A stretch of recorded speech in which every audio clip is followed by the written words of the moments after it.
We are out here at the Fairfax County Government Center this morning to announce our launch of the brand new 699 Express bus service to downtown Washington, D.C. It leaves from here at the Fairfax County Government Center. The week of December 4th through December 8th, all passengers riding Route 699 will be able to ride for free. After that, the fare is only $4.25 each way. If you wish to drive to the Fairfax County Government Center, we currently have 280 free parking spaces for commuters to park.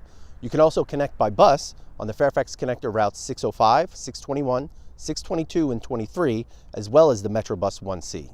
Route 699 will make 10 inbound trips in the morning, as well as 10 outbound trips in the afternoon. The bus will make 4 stops in DC. The first one is Virginia Avenue and 21st Street, and the final stop is at 19th Street and F Street.